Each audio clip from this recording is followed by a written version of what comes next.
Hello, everyone, and thank you for turning up on a Monday evening for this. And a huge thank you to Christine Fust, our main speaker.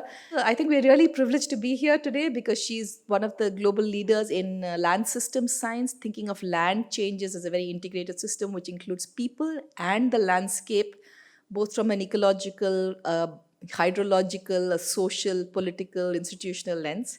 And has worked across the world in Africa, Latin America, and South Asia, and of course Europe. So I think it's a great pleasure to have Christine, and she's talking about a very important topic for us. We're all talking about the Sustainable Development Goals, which we have to reach by 2030. Will we reach them? But more importantly, what happens after 2030?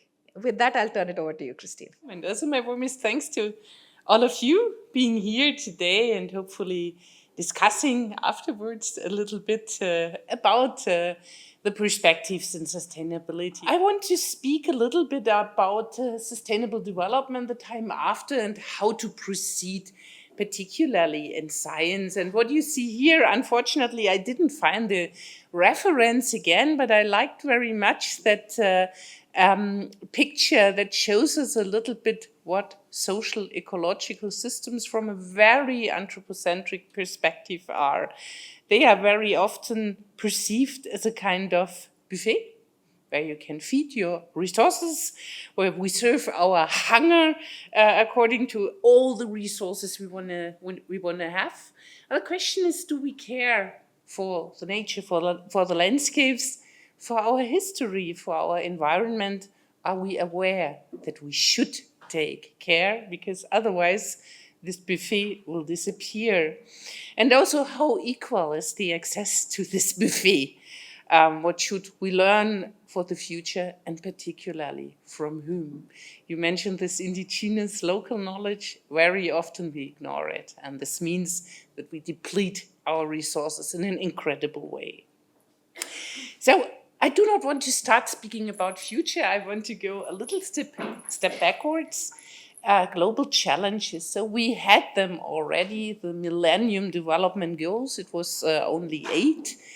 Eradicate extreme poverty and hunger, achieve universal primary education, promote gender equality and empower women, reduce child mortality, improve maternal health, combat HIV and AIDS, malaria and other diseases, ensure environmental sustainability, and develop a global partnership for development. I think not many will remember. I started in 2000, where these global goals were starting actually with my scientific career. And to be honest, as a scientist, I was not aware that we have these development goals. So what did we learn, or what was the approach that we had 25 years ago?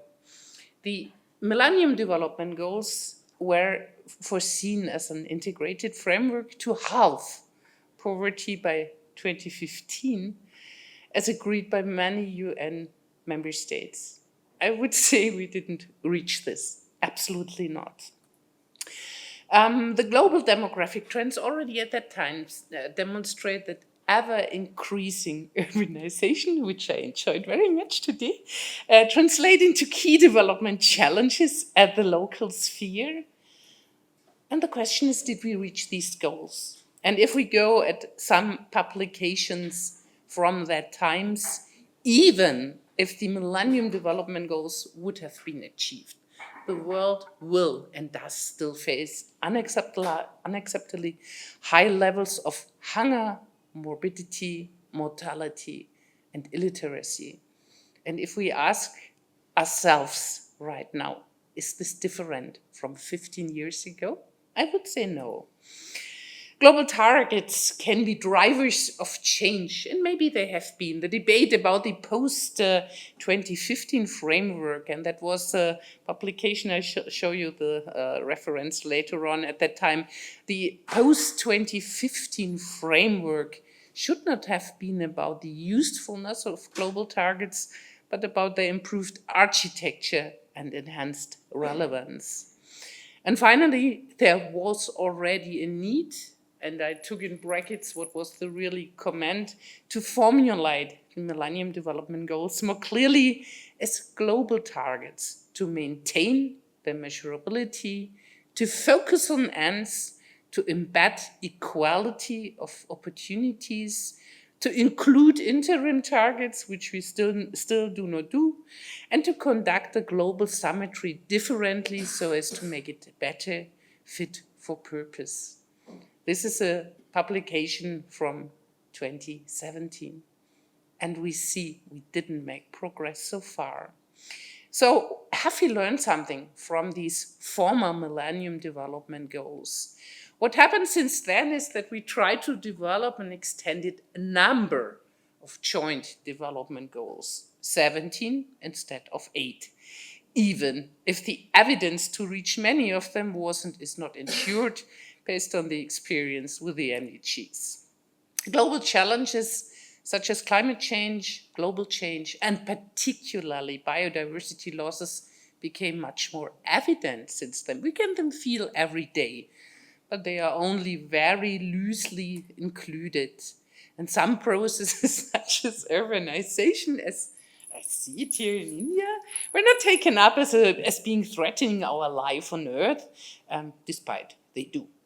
So what we see, if you look on global trends, is, of course, more catastrophes. We suffer from them every day. Forest fires, drought and the breakout of insects, extreme rainfall, dry spells, flooding, extreme weather events like hail. So this is what we experience daily. And sometimes I think we adapt to this and think, okay, this is normal life. It is not. It is a phenomenon that we provoked, yeah, and that will even increase in dramatic development. But we don't look at it, we simply accept. There are, of course, some international agreements, international finance flows, and this is somehow stubborn, to develop or to support developing countries increased by 28 billion US dollars per year.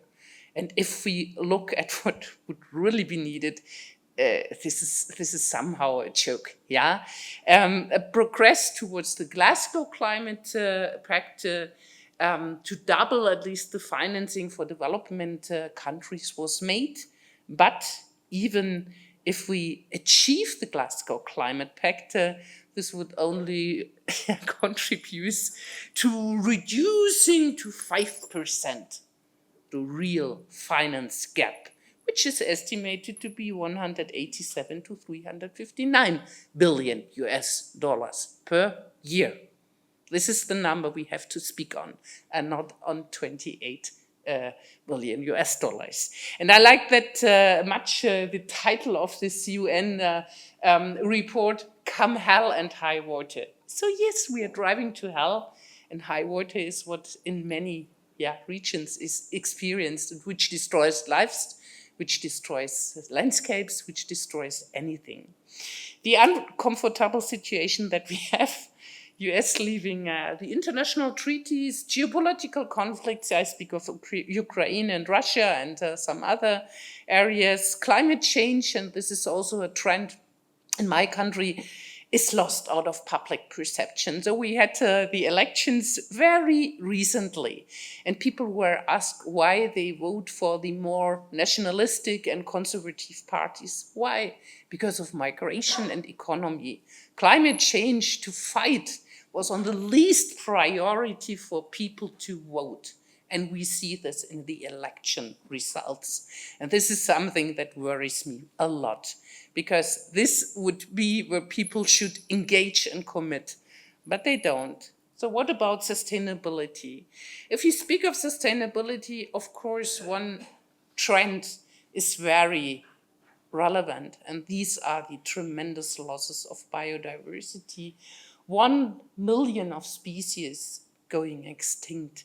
And the species, of course, do not know how to react. So it's us that should have an answer. What should have been done, or what should we do in the future?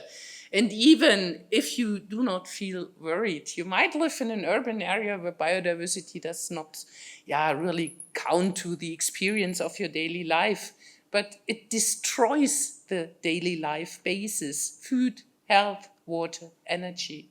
all this will be lost if we continue to really extinct biodiversity at the same level as we do today. And I like much that graph that was designed by colleagues of mine. So we see already, this is the black curve, this tremendous loss of original biodiversity, which contributed to the quality of our life. And there would have been, I pronounce would have been, an opportunity to bend the curve if we continue not only to increase conservation efforts, but at a more sustainable production and consumption. Only if these three parts are fulfilled, we might not restore the same level of biodiversity as we had it before, but we can bend the curve and return to a level which is more positive. If we continue, and this is done by most countries only with conservation efforts, we will not stop this loss. We might stabilize biodiversity at a very low level and only where conservation is practiced. And even there, to be honest, most of the areas where we do conservation are too small. They are not connected, the landscape is fragmented, so there will be an ongoing loss. And if we do right, we do it now, gray curve, definitively we will lose the basis of our life. Yeah, and this means that we are somehow between this decision, will we go for global health, for One Health, or will we, get away from regulatory services? Will we try to replace them by technical efforts? I can tell you, this will be heavily costly, and only few countries will be able to pay for. And still, if we look at the situation, so this curve was designed for a situation in 2010. So the development went on. We have to pose the question, is the world community still willing and able to bend the curve? And if so, since the losses were going on, if so, how to do? And this is something I cannot answer. Only strong efforts will help to really get back to a situation where our lives are not threatened. And it's not our lives, it's your individual life, the life of your children, of your grandchildren. So think about that. Some trends that are, of course, averse to conserving biodiversity lay in the critical increase of the world population. We see that until 2050, we are expecting to have 9.5 billion people on Earth. Afterwards, we see the simulations, the scenarios are a little bit related to more uncertainty. Maybe if we have good luck, it will stabilize somewhere at 10 billion people. This is definitively very high. And what comes additionally to this trend is that we have not only this overpopulation, but we have also additional trends. And now my slide is gone. Now it's back again. We have some additional trends. If you look at the different age cohorts represented by these different fancy colors, we will see that if we go until 2100, a majority of the population will be in the cohort between 25 and 64, but we have an increasing cohort of people beyond 65. What does this mean? Elderly people have different diets, they have different needs, they need more care, more energy, more efforts. Yeah, and this will mean that sustainable production and consumption are somehow not possible with this development. Yeah, and this is somehow what happens at all countries. And I can show you for India. I searched this 10 in the morning. There's a kind of worldometer. I can only recommend. It's interesting to see.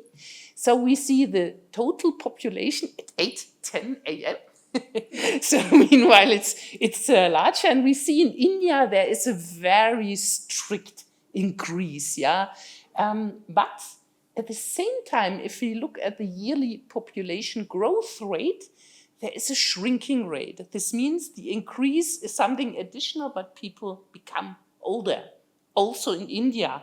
And I looked for some more numbers to show you. So mid-2025, the Indian population is estimated to be 1,563,865,525 people.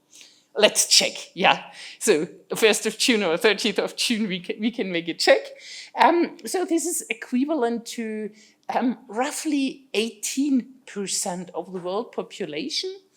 India is still the number one, or became the number one in the list of countries. I'm not sure if you should be happy about that. 37% of the population right now is urban.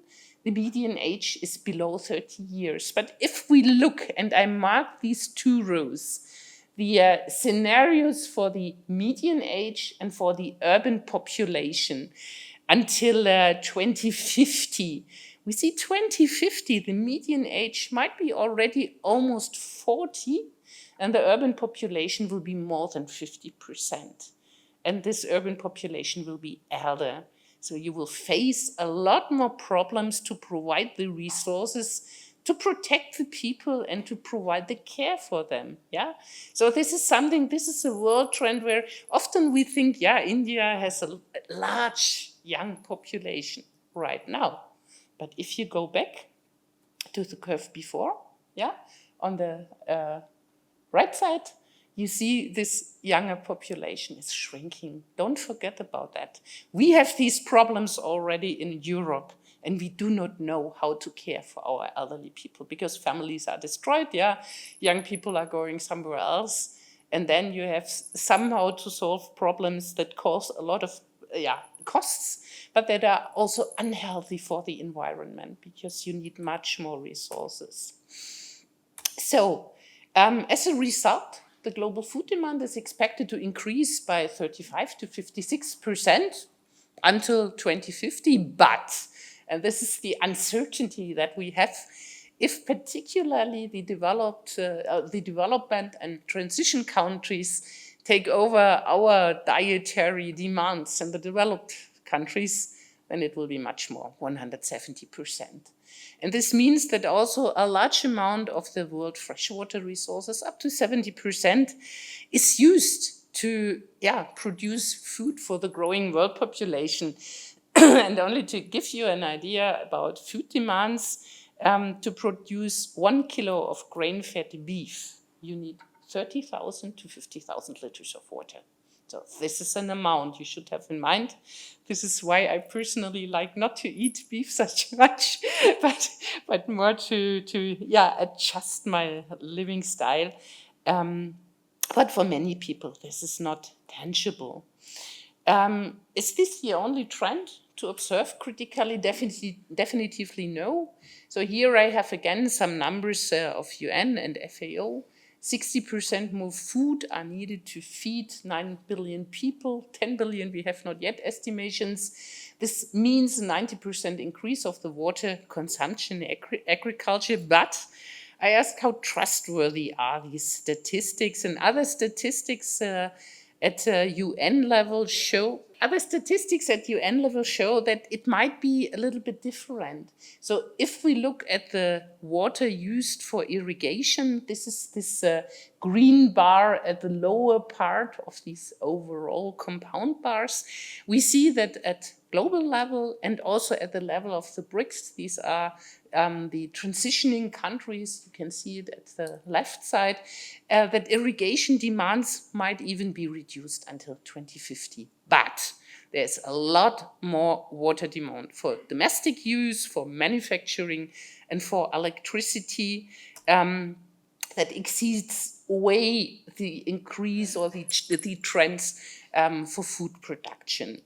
So again, urbanization and the change in lifestyles needs to non-sustainable consumption and non-sustainable production. And if we look particularly at electricity, where we try to find a way out to have less demands, this is unrealistic. Yeah, I have here put some red lines. It seems that the developed world at least tries to reduce the consumption in electricity.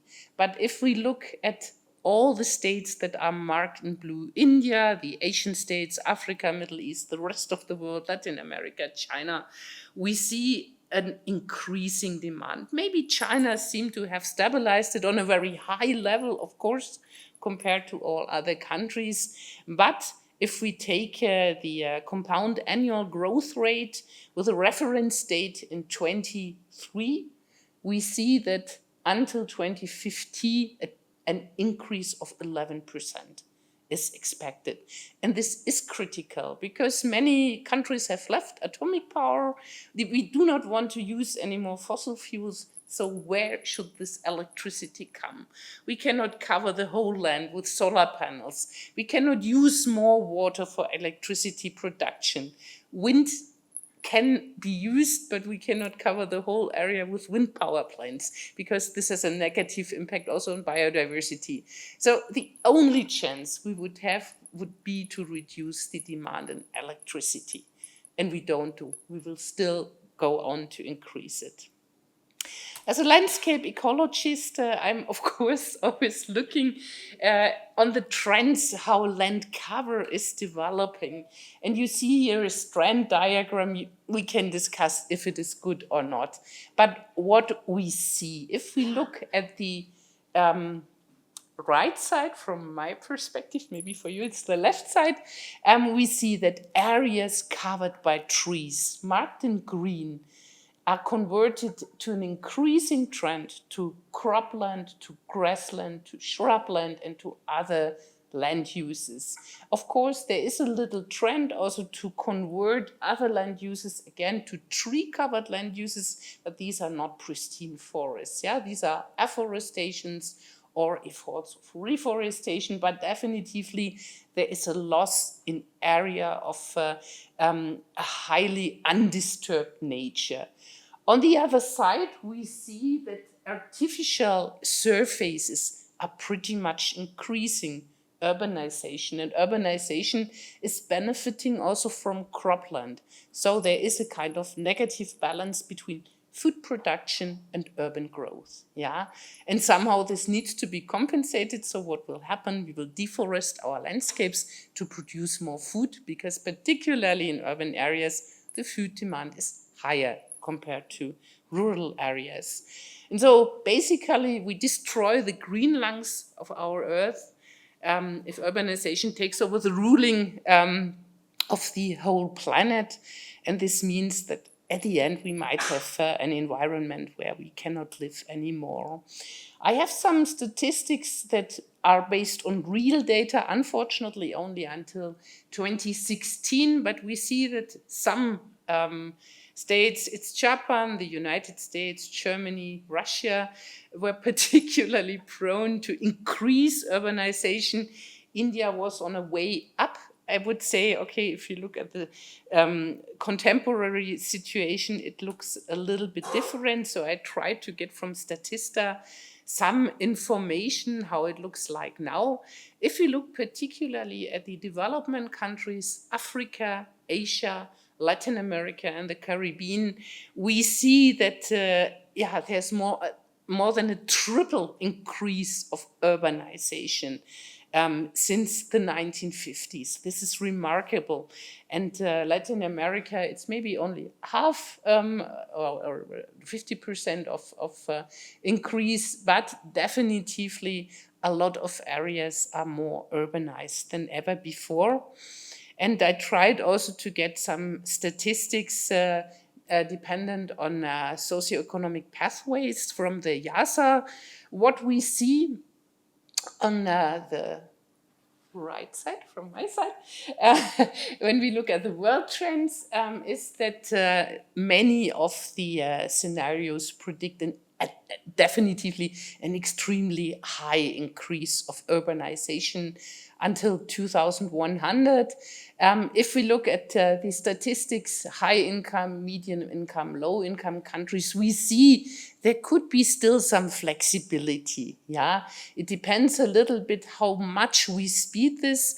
This means how much policies put emphasis on putting economy in urbanization. Still, there would be an opportunity of slow speed. This means more areas would be kept out urbanization, but I doubt a little bit because most of the politicians want to go for urbanization because they think it's easier to rule agglomerations compared to rural areas.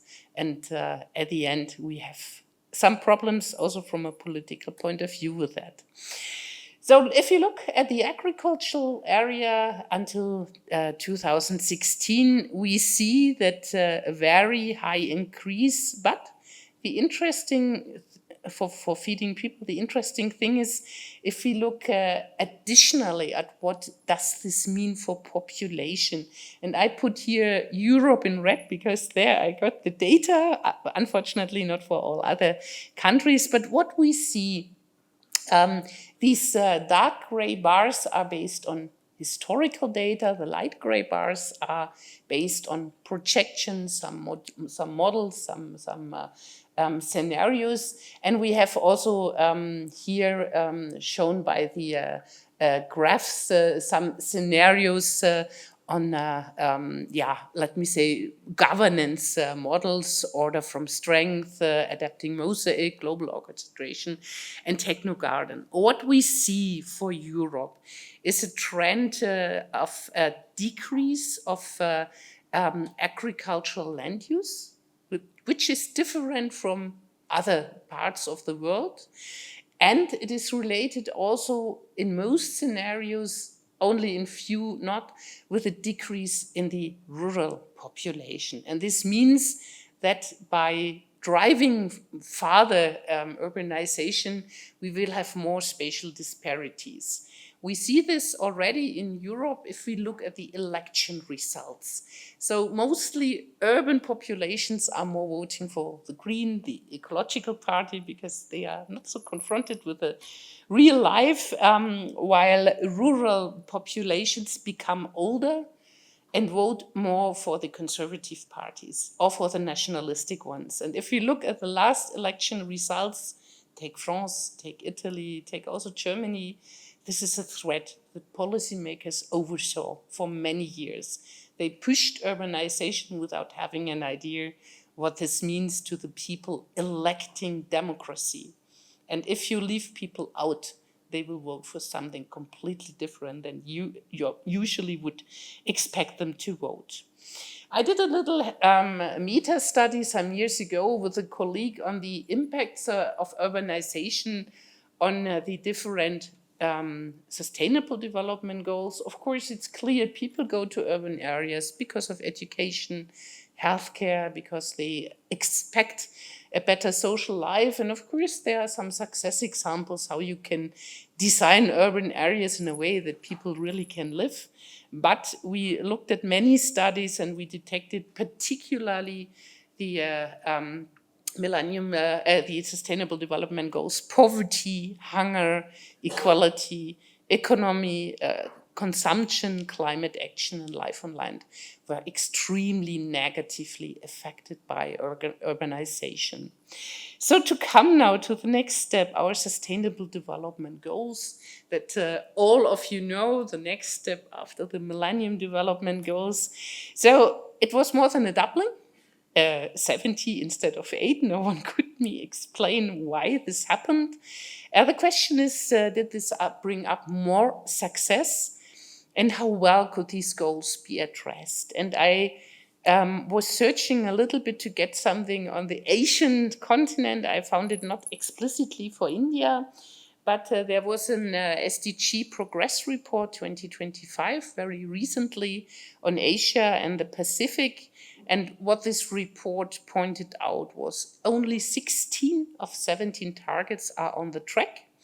The region is lagging behind the global pace for decent work and economic growth, goal 8.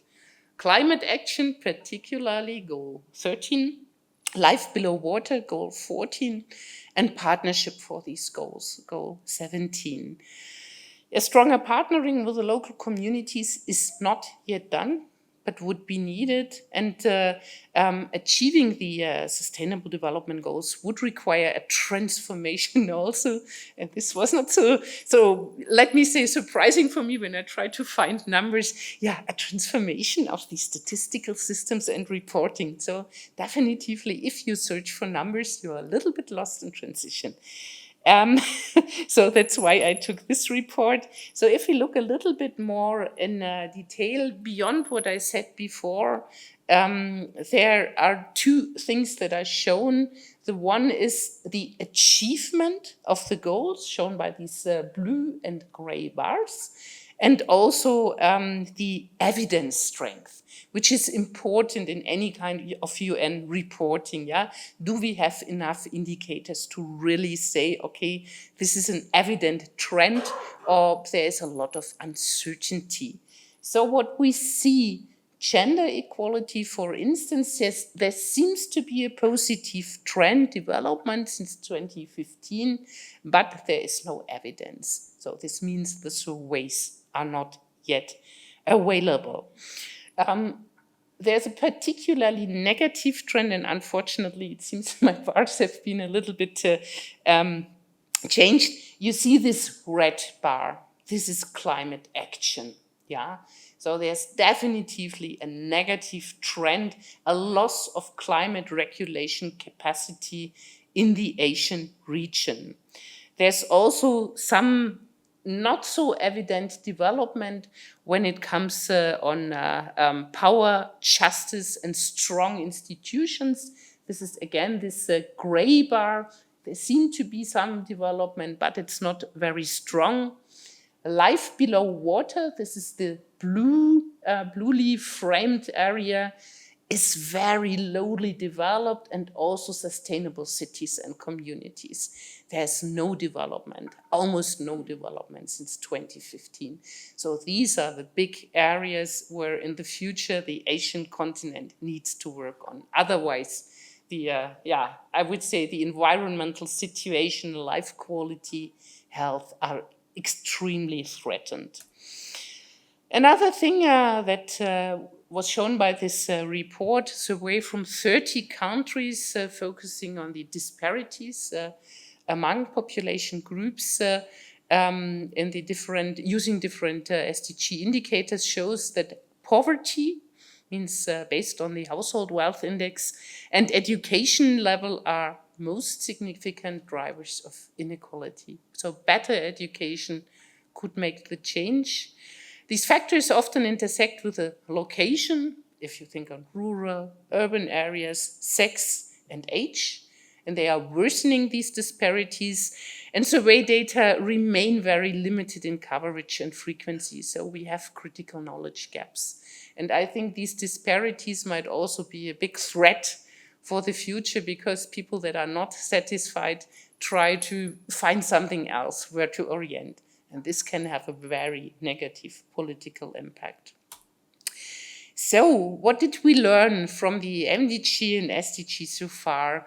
The literature analysis, and I really tried to go through, did not show any evidence that MDG goals have been met efficiently. There are some case studies, but it's case studies. There's not a global goal really reached out. Even if there were only 8 MDGs to reach, there's no real indication that there are measures to be implemented successfully. And the interim analysis of the SDG fulfillment shows very similar trends. So definitively some goals might be met to a higher or lower extent, but particularly if we think on climate, on life quality, on biodiversity, there's nothing. So some global challenges such as biodiversity losses and their huge impacts on regulative capacities are still ignored. And this is dramatic. And this should be part of future development goals. So in 2015, and to sum it a little bit up, the United Nations countries signed up to achieve 17 Sustainable Development Goals for people, planet, prosperity, peace, and partnership. The trend of progress toward achieving these goals indicates that none of the 17 goals may be achieved by 2030 globally. And particularly, and I like this publication, the countries that need to attain the SDGs are the most likely not to meet them. The partnership goals among countries across the globe are missed, and there's unevenness across this attainment. And an overall assessment in 2023, when this paper was published, showed that at the global level averaging across countries, not a single SDG is currently projected to be met in 2030, with the poorest countries struggling the most. So all the investments that we have done did not reach the goal. Some hypotheses that I want to test. So why did we not reach these goals? Many of these goals, SDGs, are not compatible and not realizable in a synergetic manner. Not all of the goals are subject to consented development of all countries involved, so there was a long struggle. Many of the goals remain to be too abstract to be realized, and maybe there are too many goals to achieve. So testing the hypothesis, and here I try to mark in red particularly contradictory sustainable development goals. How should further economic growth, including its impacts, go along with the protection and restoration of our natural resources? No one can answer me. Yeah, on the one side, economic growth is prioritized, and we try to shrink more and more the area where we do conservation. Yeah, and at the end, we wonder why biodiversity is disappearing. Who's involved? Who is meant by economic growth and better infrastructure, and who will suffer from disadvantages from other SDGs? So there's again this disparity in the societal development, but also across continents. Yeah, so this is something which is not well addressed. We cannot put the same expectations of economic growth and at the same time participation, no poverty, better education at all places. So there's a big gap how to bring this together.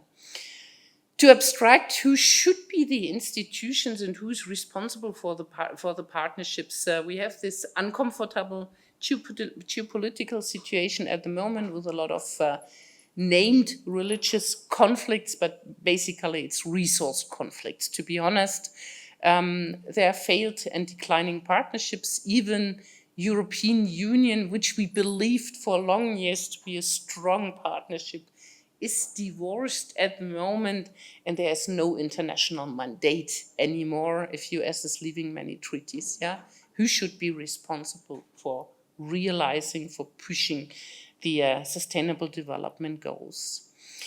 How could we contribute from a land systems perspective? So I think the strength of land system science is that we can provide concepts how to develop social ecological systems, to integrate natural processes and human value systems into a holistic framework for sustainable development. And this is, I think, something we should follow in the future, transformative research, not basic research to explain again the 11th or the 20,000th time the same natural phenomenon. We have to look really at trends and dynamics and systems.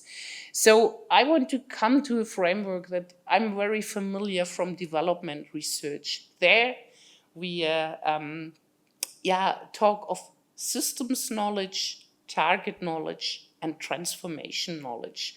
So systems knowledge means just the case, the basic situation, something we do very well in land systems research. But then where do we want to go? This is a question which is often not answered. Target knowledge. And finally, transformation knowledge. How should we do better and how to assess? This is definitively where we have a lot of need to invest in research. And only to give you a little bit an idea what this means, system knowledge.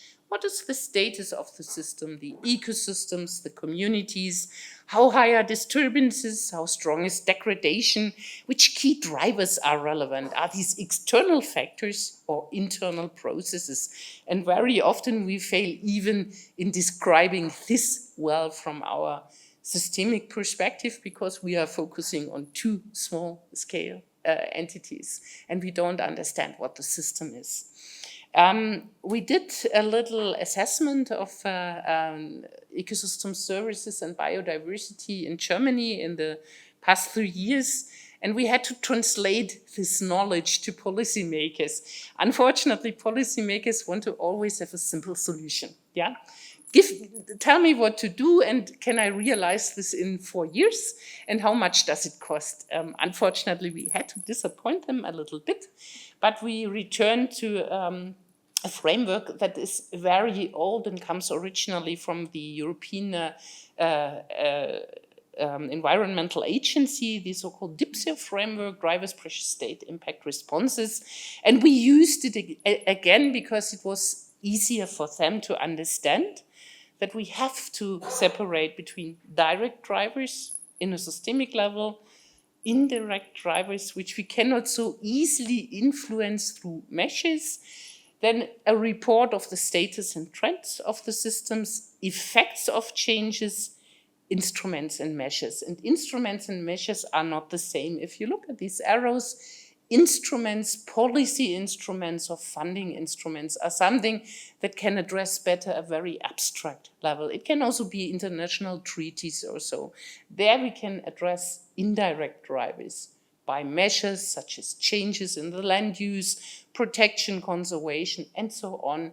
We can better influence the direct drivers, status and trends, and also effects on our ecosystems. And of course, what we always have to look at in the analysis is the transformation potential. Yeah, is there a chance to change something, or is this chance, if you think on these lines for biodiversity development, is this chance already lost? This is the basis of our analysis.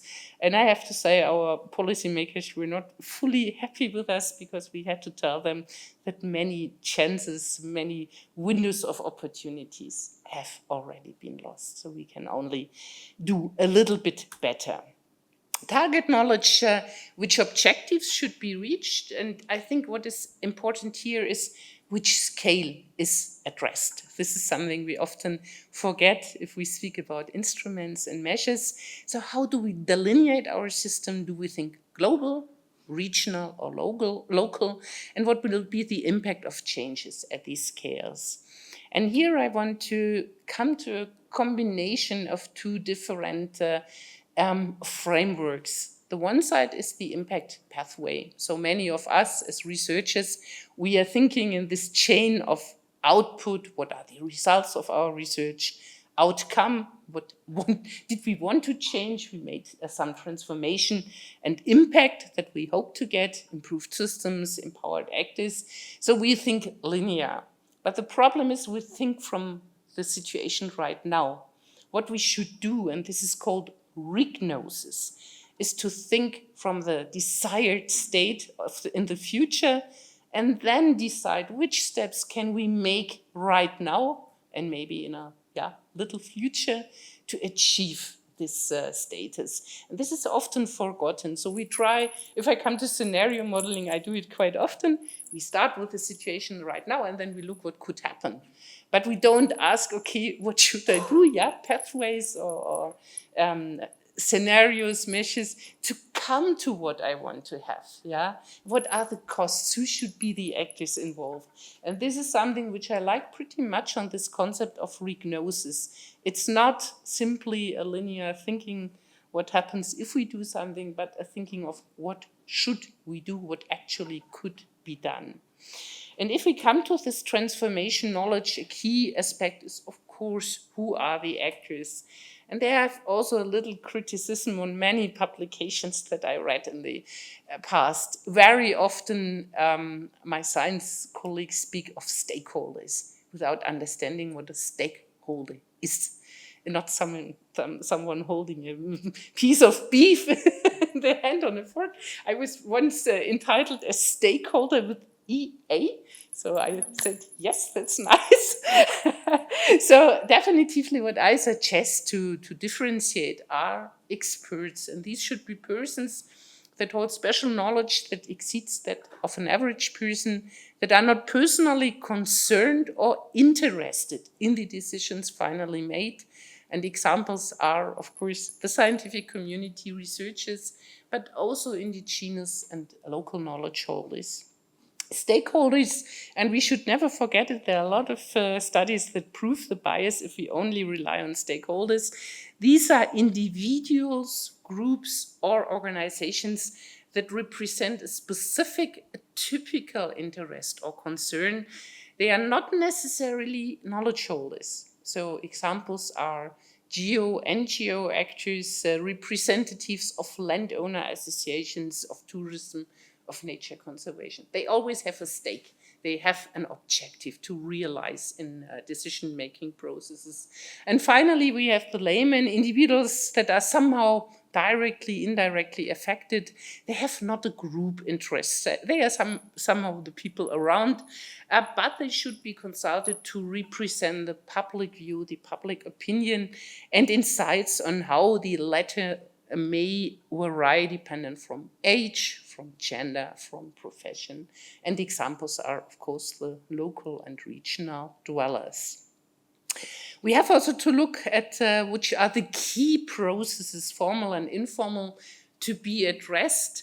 And of course, if we speak of transformation knowledge, this is territorial planning as a state instrument and also informal planning that happens in many countries. Additionally to the territorial planning, as a societally community intrinsic consensus building on the use of land, on the use of nature, on the use of resources.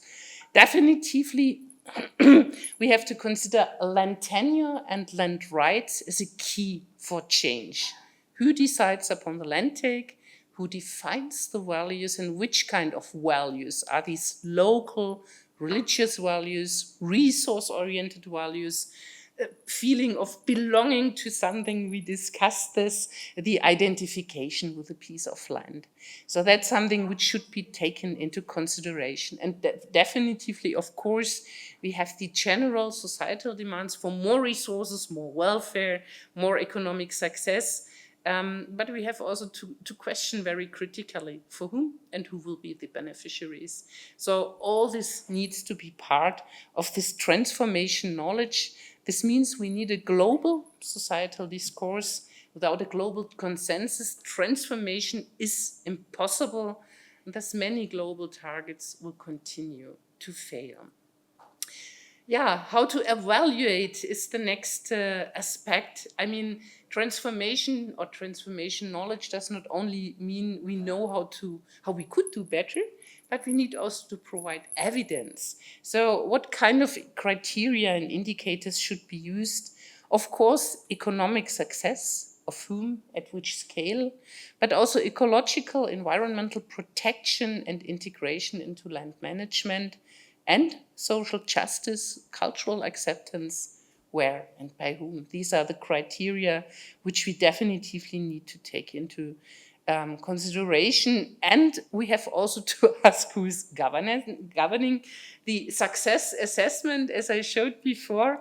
There might be even no institutions for that, yeah? So who's looking on the success of the NDGs or the SDGs? There are some reports, but no one is blamed if they are not reached. How can the results be taken up by policymakers, by whom else? So looking forward a little bit, what could be the future? I think the question is, should we reduce the number of global goals to achieve? Because 17 are nice, but do we really need 17? Are 8 enough, or do we need 3 or 4? This is not yet decided. They should be less abstract, but maybe more tangible and easier to apply, to reach, to implement. There should be somehow the power to monitor, to control, and potentially issue measures to adjust if no advances, or in the case of India, even losses in the climate action are perceived. And the question is, of course, who will be the ones consenting? The states, how to involve the citizens, which legal structure, which consensus needed to build this. I tried to figure out a little bit what could be future targets. And this is definitively only mind mapping. So this is not something which is now based on longer research, but simply a trial to learn from this process since 2000. So I think definitively one goal should be how to stop or at least slow down climate change. How can we adapt to climate change, and how can we mitigate climate change effects? This is definitely the most pressing issue that we might be faced in the upcoming years. Also, how could we hold the tremendous loss of biodiversity, which goes hand in hand with climate change? So if we destroy biodiversity, if we lose our forests, definitively the regulative capacities for climate change are destroyed. So both should go hand in hand. How can we overcome inequality in education and ensure a better access to knowledge? I learned it pretty much in many of the developing countries I worked. If education is not provided, people are not aware about the impacts of what they do, and they cannot vote for democracy because they are missing essential parts in their knowledge system. So only a better education, good education in a global cooperation can lead to more success in sustainable development. Justice definitively is something we have to talk about at a global level, but also handling migration. I mean, there is this forced migration due to war, but to be honest, I did some migration studies in the past years. It's, of course, often economic reasons. There are economic disparities, and they motivate people. And the question is, how can we overcome this? Yeah, and not by single projects such as development aid often does, but by a better globally consented economic development. And I say development, not growth, development. And finally, adjusting resource needs, including the fossil, the mineral, and the biological resources, is needed, because otherwise we deplete our resources and we inherit a world that no one wants to have as a heritage to our kids or grandkids. Yeah, and this is something we should definitively avoid from a sustainability perspective. Less abstract, I try to figure out how this could do. I would say this fails so far, since every nation, every country, every continent wants to get the maximum in terms of economic development, and renouncement is something that policymakers do not sell so easily to citizens, to say, okay, use less resources, be happy with less of what you have right now. This is a critical message. I learned this also in Germany. So I would say even the next global development goals have a high probability to not be so successfully. And I looked at something from game history. I do not know who of you is familiar with the prisoner's dilemma. Who? Okay, quite some. So I try to break it down, a little bit to this question of one world or nations, So these are no prisoners, but something a bit more abstract, and to this cooperate and defect, Prisoner's dilemma in the best case is if the two prisoners are working together, the punishment of both is the least. In the best case, they even get freedom. So if one world would cooperate, there is a chance to ensure sustainable development. If it's only restricted to nations, lower level of cooperation, some might survive for time, others not. And if we have a defect at one world level, there's a very high probability that we destroy our planet without any exception. Everyone will be affected. If the defect is only on some nations, there's still a high probability to destroy the planet early, but some might be affected later. So there are only little choices that we have at the moment, and I think many of the politicians are not aware about the consequences of what they do not know. power to monitor, control, and to govern. I looked only at the institutions at UN level. It's quite many. And if you look at their responsibilities, they are somehow very similar. They are often overlapping. And there's a lot of discourse who's responsible for what. And very often, too many are responsible for the same thing. And this would even be worse if you look at the national or European or whatever level. So I think we have one critical aspect. Governance as an approach is too complex, and is dispersed to too many institutions to make really sure that the data are available, that we have a good monitoring system, and that we know who's responsible for which decision. So this is something which is never decided. The trend is to better have more institutions. From my own expertise, I was working, for instance, in West Africa, Ghana, and Burkina Faso. I did comparative studies. I have to stop soon. And I can tell you, overgovernance is the worst which happens. So who will be the ones consenting at the end? There's a huge need, of course, not only to involve the state, but also participatory and citizen-driven processes to come to the next global development goals. And the next step, and then I'm at the end, should be to set up a global participation process on what should be the goals after 2030 for people, for nature, and our planet. It's up to us, it's up to you.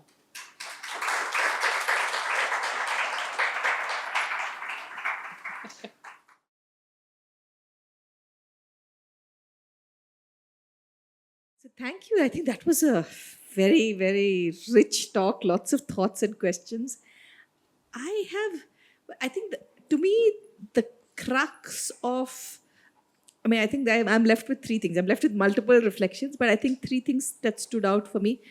Everyone has targets, but no one has a pathway for how we get to our targets, which is why we keep canceling our targets. Whether it's a corporation or a country or a city or whatever, everyone comes up with these ambitious targets and then realizes that 20 years later we haven't planned. I remember an earlier discussion, this must be 2003 or 4, when we were looking at the Convention on Biological Diversity and trying to think, okay, after we had a 20-year period to say that these are the targets. Are we on track? 3 years before that, IPB, the Diversitas had organized this. This is the Global Biodiversity Group. And we were trying to see if we could, are we on target? And we realized 16 years into the Convention of Biological Diversity, we didn't know how to track whether we were on target or not. The only metric we could track was what is the percentage of the world covered by protected areas. And if we've set up these targets without an idea, the Aichi targets without any idea how to track them, then you realize where we are, right? So that was one thing that stuck in my head. The second is the complexity of governance. We haven't defined which are the actors who are supposed to act, whether the international or national or even urban. I think in Bangalore, we know this very well. For instance, when lakes disappear in Bangalore, we don't know whether we're supposed to contact the municipality, which owns the region.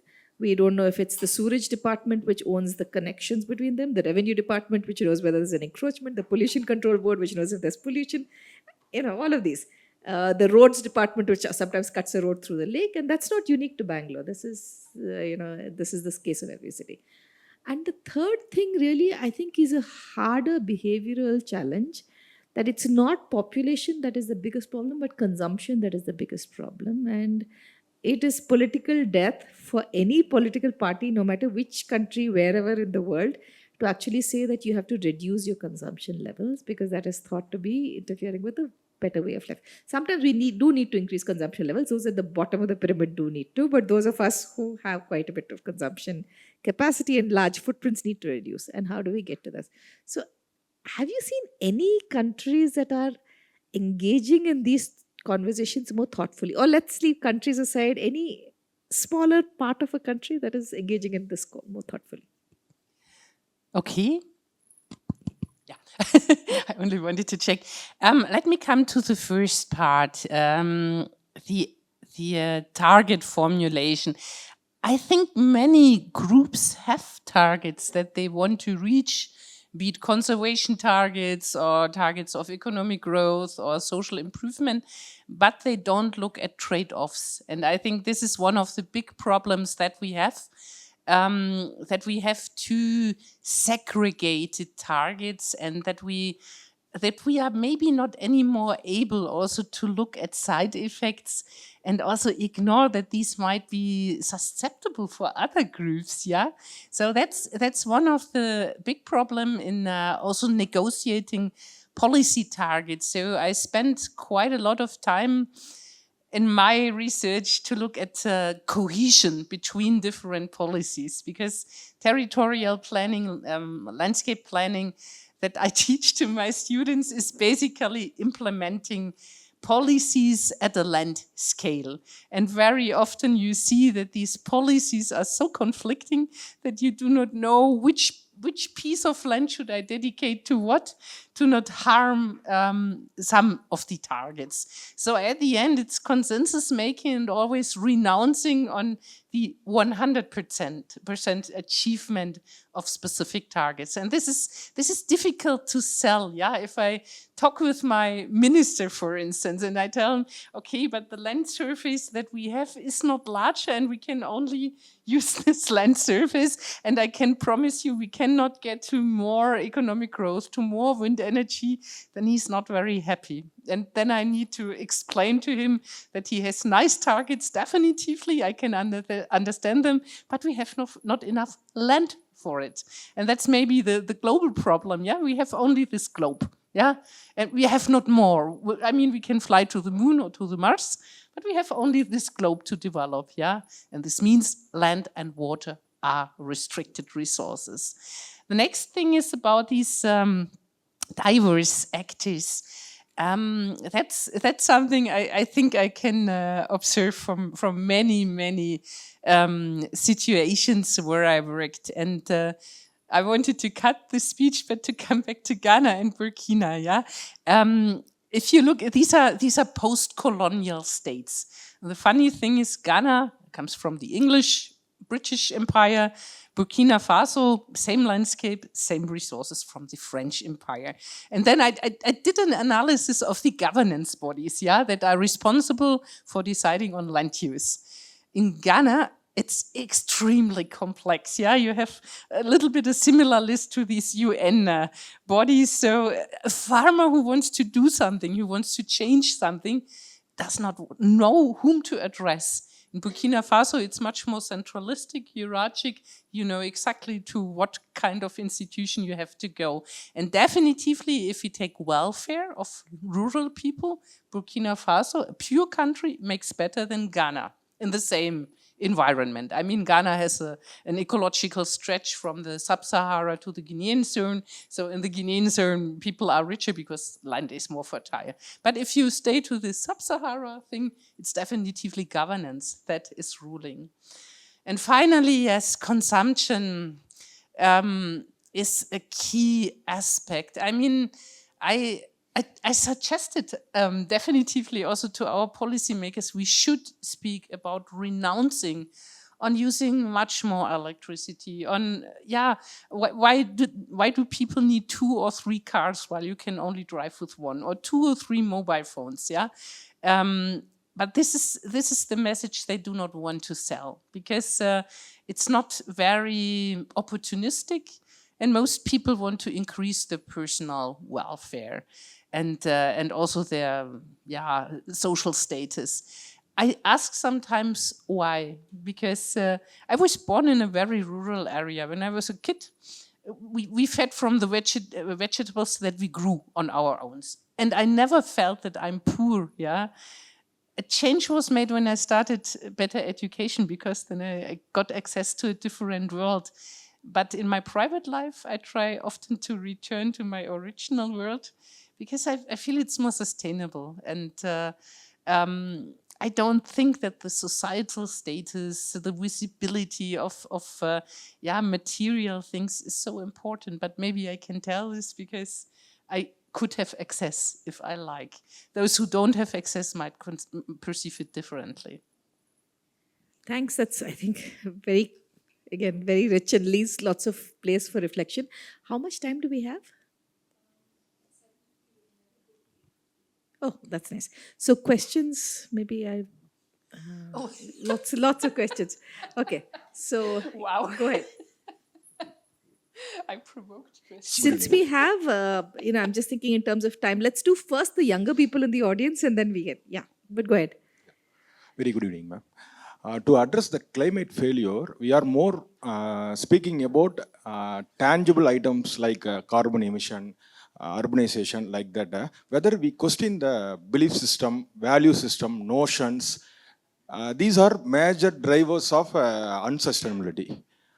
Whether we accept climate failure is the collective philosophical crisis, whether we accept and we are more speaking about climate action, we are less speaking about climate thinking. Without thinking, how action can be possible? This is an interesting. I try to find a good response. I mean, climate action as such is very abstract, and basically, it's a lot of small scale measures that would contribute to stabilize climate, to reduce the carbon and methane output. But it's often pretty much dependent on the willingness of those owning the land to do so. Would you have a better explanation? I think it's very difficult. Yeah. It's a societal conversations, I think, because you're right. Imagination and norms and what we want, what we mean in terms of a better life is at the core of all of this. That is something we never have philosophical conversations about at a governmental or a political level. Obviously, an economic policy, an economic instrument, or some other political, policy decision in terms of a carrot or stick is what we get, and there's a philosophy behind it. But we don't talk about that. We always talk about metrics and things that can be measured. So, yeah, you're absolutely right. Yeah. Hi, I'm Lakshmi. Thank you. It was a very interesting and rich conversation, like how she said. I have I don't know whether it's a question or a reflection. It's a kind of a mix kind of a thing. When we are saying that for the global development goals, let's say 2030, and we want more people participation, but the people want urbanization and the people want development. I'm just thinking that are we going back and how do we then break that? Because if what I'm seeing in the world is like a reflection of what people want. And yeah, I don't know whether it's not a question, I guess. Okay, I try to respond. I mean, I was asking for that global participation because in many cases we see top-down policies that are often driven by a minority with a very strong belief either in economy, if you look at US at the moment, or in religious systems which block young people. Yeah, I'm not sure if it is so easy to make the change, but I discuss it very strongly in my team, which is very international, where we have also a lot of young people from regions which are much restricted in the personal freedom to contribute to decisions. And definitively, this young generation, they require to be more visible, to have a vote, because it's your future, and also to see that their votes and their voices are reflected in policies. I mean, we had this in the more recent times, if you think on the Climate Fridays, yeah. But now this somehow disappeared, and I wonder where these young people are left. So I think one lesson learned from my side is participation is something which has a continuous need to be requested and needs also formats where how it could be practiced. And it is an effort of that means personal time investment. So that's something where a lot of democracies in our globe are failing, because this time investment, if you don't have a need to go on the street and make a demonstration. Because you feel well and you have access to anything, then world will not change and decisions are made elsewhere. So my personal lesson learned is participation is something which must be done by people. And if we think on epistemic groups or groups that are working on a global scale, we have them, for instance, in sustainable forest management. The exchange also and the increase in knowledge how similar or different systems can be better managed is absolutely important.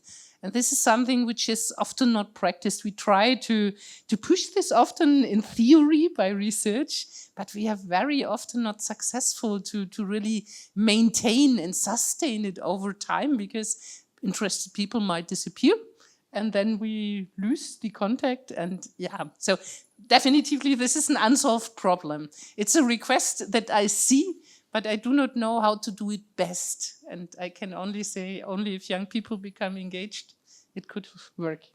It's also, I think, partly, Christine was referring to that it's certain drivers. People vote for urbanization because their lives in rural areas are deprived and they're not able to live there. And what we've seen, I think in multiple studies have shown this, that if you fix that, let's say you have some agricultural subsidies or better access to water or some other capacities, people would rather stay in their homes than move to a city and stay in a slum and work at in precarious jobs. Most, not all, right? So you give freedom, but I think it's a lot of it is what are the driving forces that lead them to certain paths, and some of that also needs to be addressed. But the next one. Thank you so much for your lecture. As someone who works in policy, your take on the output-outcome impact framework was quite interesting. I had a two-parter. The first on the equity of consumption and the second on the agrarian economy. One question. Okay. Too many questions. I will stick to the equity then. India in particular has about a third of the global average per capita consumption and about a fifth of Europe's. If we want to transition to a more equitable model of consumption, how do we go about doing that? Okay. This is a hard question. not being an Indian, I have maybe not the insight in depth, but I think only from the little time I have now been here in different areas, I somehow wonder a little bit about the work mentality. So I see most people driving all the time somehow, somewhere.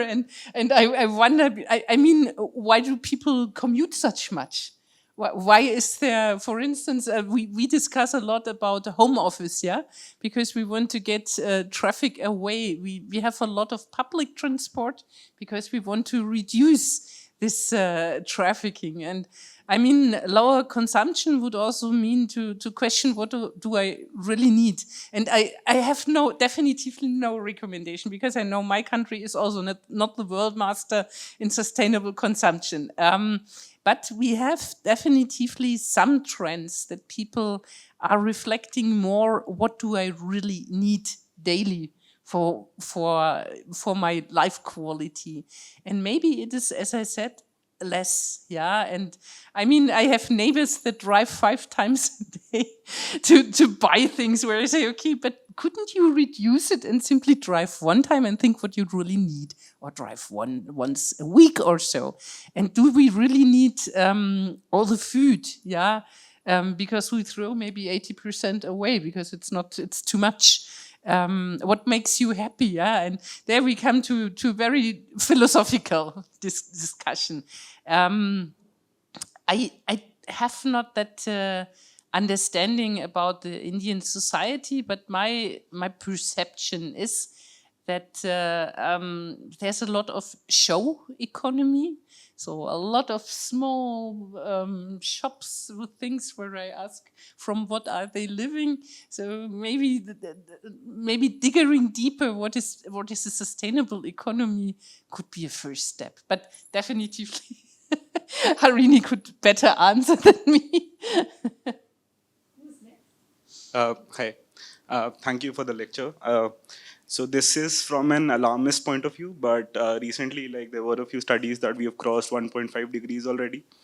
And as an individual, I don't see, like you said that like people need to keep like shouting, but like Greta tried, she failed. Like no one is shouting anymore. So like, what do we do as individuals to like get some like optimism for the future? Because all of these policies that people make, they don't Yeah. actually come to us, right? There's a lot of people in the middle who have to implement it, and if it's not implemented properly, that we can't do much. So like, do you have any like things that individuals or communities can do to like do anything to have a better future?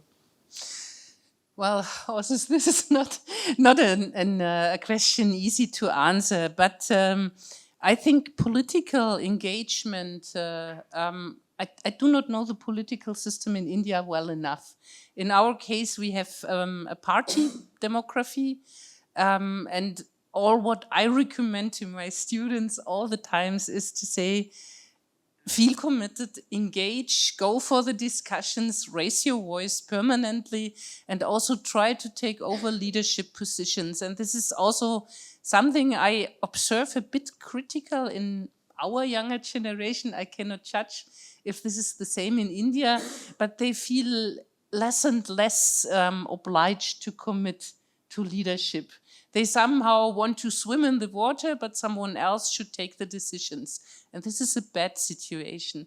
I think raising the voice, but also being engaged in communities, in stakeholder organizations, in whatever where you can contribute, yeah, and also change the mindsetting.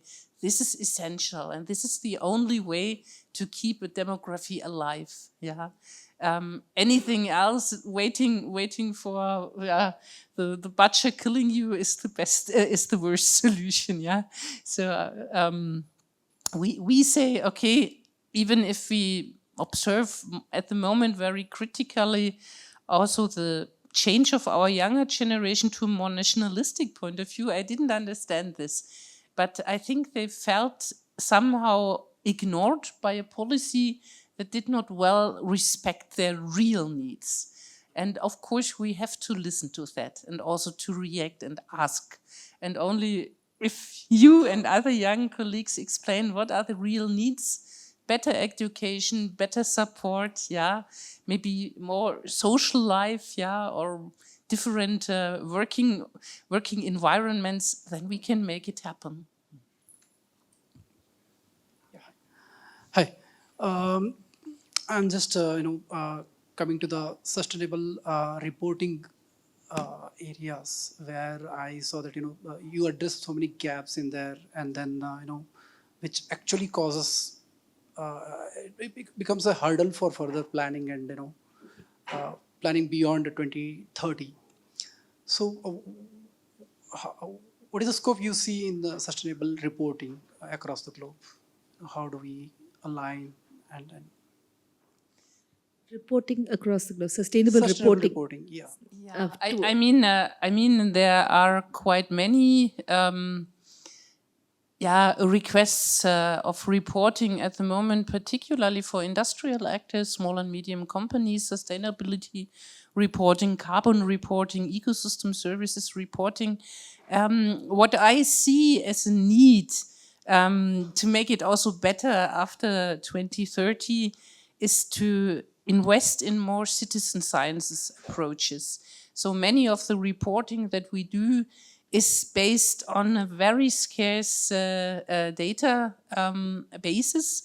And I think, and I see it particularly for climate and for biodiversity, if we train people and give them the opportunity, particularly by very simple apps, yeah, by handhelds, to contribute their daily perceptions.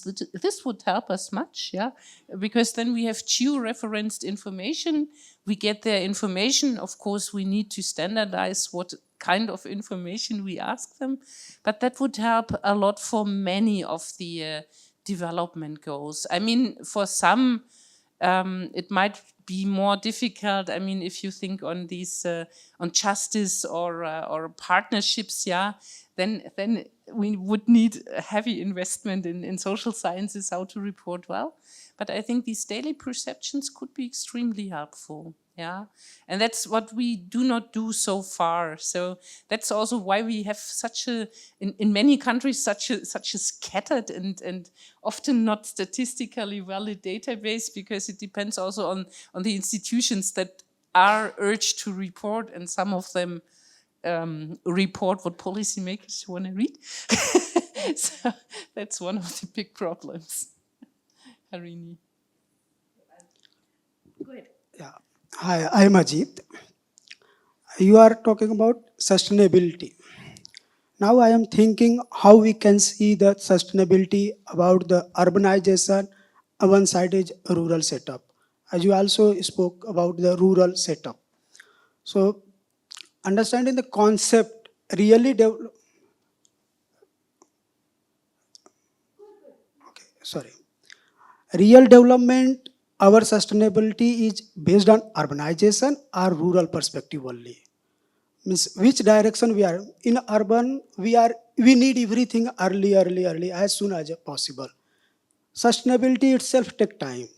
How you are going to justify and define this sustainable development in urban perspective as well as rural perspective? Okay, I try to find a compromise. I mean, urban development, as it is done right now, is often not well planned. So it's more a reactive thing. More people come to urban areas. Policymakers are reacting by urging to build more apartments and so on. So it's definitively something which is not well managed, and where none is none has a stopping point. Yeah, and if we look at these mega cities, I mean, Bangalore, I do not know how many inhabitants you have. 13 million, give or take a few. Wow. So I mean, how to manage this? Yeah. This has a kind of like a black hole in the sky. Yeah. So Hale is what? oh, we have 200,000 inhabitants. So much smaller. So one thesis. One is we need a very strong urban planning that looks at also the question how much space should be kept empty for climate regulation, for recreation, for health, and when do we say stop? Yeah, in having new inhabitants. The other thing, rural regions were pretty much neglected in many countries by policymakers. So what happened in the past, and I think it's the same here, medical, educational, infrastructural facilities were not developed or were even shrinking, so that people were forced to go away, and particularly young people that want to have a better chance for their own development. So my other hypothesis is we need to invest more proactively in rural growth. And this means we need to attract medical centers to go there, invest in better educational facilities at all levels, and not only at primary or primary school level or children garden level. And we need also better infrastructural development, so that people are not so disconnected, but feel better connected with the rest of the world. And there is this concept of a polycentric development, which was pretty much ignored in the past, but which could be much more sustainable, because then people are not urged to go to these big agglomerations, but have smaller centers where they get all what they need, and they have the reach out to nature. So I would say, and this also needs a very good planning, because otherwise the trend that small agglomerations are growing is always high. This needs really control and management. But then we could go for more sustainable development, also a more age sustainable development, because particularly if I look at my rural regions where I'm working, all the young people are gone and the old people are left alone, yeah, and they have no help. Yeah, this is not sustainable. This is where we need to invest. Yeah. I just wanted to check how many more questions do we have? Okay, fine. Go ahead. Okay, I'll keep it short.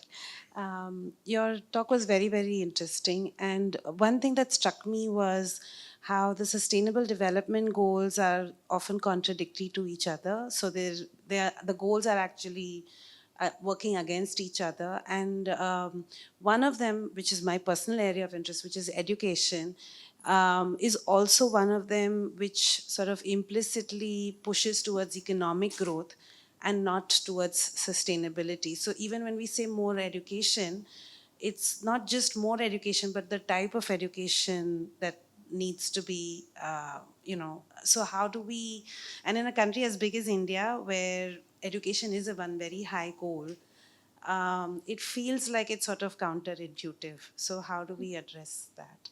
Can I just maybe take 3 questions and then we'll see if you can consolidate them? Ankur, you had one and short. Quickly, so when we're talking about developing the rural areas so that we can do the reversal, isn't it paradoxical that when we start developing the rural areas, and also in the era of phone and everything becomes homogenized. So in a way, we are trying to urbanize the so-called rural areas as well eventually.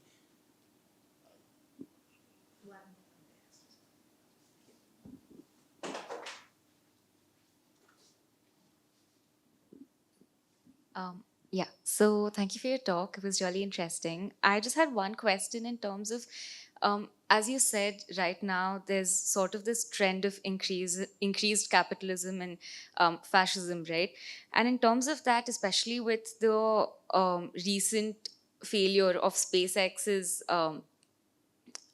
space shuttle that was launched, considering that the debris that falls out and also the climate or the environmental damage that all of these space missions or the economic development activities sort of induce, in terms of that, how would you bridge the sort of right to development that is now being an international discourse with the right to environment, which is largely still undefined in terms of whether we take an anthropological stance or an ecocentric stance? That was just my question. Yeah. Maybe we give you time to answer these 3 and then we'll see if we can take a couple more. And Okay, I hope I get them all. Starting with education, I fully agree. It's not more education, but better and more structured education. So I do not know the educational system here, but in my country, we have a kind of threefold education. So you can go for a shorter education and then go directly for working, but accompanied by education. Or you can go to higher levels that give you, at the end, also the right to enter at a university. And this is not disclosed. So at all stages, you have the chance to move. What I see is, and I see it definitively critically, that a lot of parents want their children to go to university, hoping that they get a good job. I warn my students. I always tell them, if you're a bad student, forget it. Leave the university, do something else. Yeah, because education means also that you have in mind what do you want to do with it. And I think only an education which empowers you for your further development and which gives you also a rationale about impacts is something that helps you for your personal development. Very often, and we see it in the numbers of students, we have a lot of students that go for legal sciences, for economy and medical science. Why? Because they hope to earn a lot of money. And at the end, they often, if you look at the numbers later on, they often leave their job because they are not happy. Yeah, they studied something because they wanted to earn money, and then they realized it's not their area. I think we need to invest much earlier, maybe at primary school level already, to make aware what education means and also why you need it, and also come to a more holistic education. It is, I think, very often very theoretical. If I think on my mathematics training, I never understood why I should learn that until I came to university and then realized statistics is helpful. But at school level, I definitively, for me, it was only theory. So maybe we should be also come closer to applied education, yeah, so that people have something more tangible. For the urbanization of rural areas, I do not mean urbanization, but if you want to have sustainable communities, you need also cultural life. And cultural life means you need a larger population also with different age cohorts and not only a number of 20-old people sitting around and hoping that the day will somehow end. So I think it is what I really mean. It needs a very strong development approach together with people, yeah, to have also a sustainable approach. How large can be rural centers, yeah, and how much should we regulate their impact on their nature? And very often rural people are aware, much more aware than urban people, of negative impacts, yeah, negative not only in terms of ecology but also loss of cultural values. And so I think this is something, this polycentric development, that I would see as a chance for the future, yeah, to have on the one side a high social quality in terms of life, but on the other also better control and conserve natural resources and protected areas. And the third question, now I have to remember. Democracy and fascism. Yeah. Wow. So when I remember it right, it was about, can you help me? So, I think the underlying issue that I had was that, in effect, technically the legislature or the government is the person who's sort of like promulgating all of these legislations or policies and laws, right? And in that sense, when there's this tiff between fascism or capitalism, and also in terms of democracy, in terms of right to development versus the right to environment, considering that it's very loosely defined, especially if you take the example of Indian courts in itself, multiple cases show that they have defined the right to environment differently by either taking an anthropocentric view or an ecocentric view. And in terms of that, how would you bridge this gap? Or if we can come up with some sort of discussion to maybe bridge the gap between these two. I think there's also not an easy solution. I mean, we live in the age of the Anthropocene, yeah, and of course, our species, we are prioritizing our needs, and we see this everywhere in the world. We have this concept of intrinsic values of nature, and there are still quite many landscape ecologists and conservationists that stick to it, but it is very intangible for most people, yeah, for them. And I searched quite some years with colleagues from the social and sciences and the humanities on value perceptions of people. And an intrinsic value is something which only few people understand. For them, value means I can get something out, ecosystem services, or I can at least experience something very special, cultural services.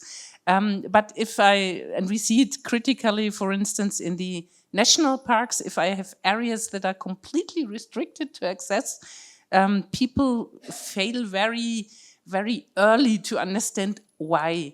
And there is also some research on the deep privatization of people, if you give them money not to manage land, for instance, yeah, because the motivation is to conserve it for natural processes, but then people see the money but they are disconnected from the nature. So I think there is no simple compromise between anthropo or ecocentric. I think the only compromise would be to say, okay, we have to respect that nature has own processes that might be not always those that we want to have, but we put value on nature. Otherwise, we wouldn't conserve it, or otherwise we wouldn't respect why to keep land away from any kind of intervention. So that's maybe a weak compromise, but I learned in my life, also, for instance, in Latin America, if things are not related with somehow a value, be it in economic value or anything else, people lose the contact, yeah, or they ignore it. So that's something why a little bit of anthropocentrism is good. That I completely agree. I think one of the things we've learned, I hate putting an economic value on biodiversity or ecosystem services, but it's the one thing that works with policymakers. And so, unfortunately, as we must use multiple languages as we speak to multiple people. So, thank you once again, especially for your willingness to have such a thoughtful and long talk after going up and down in Bangalore traffic for 3 hours. So, I think a special round of applause to her for that.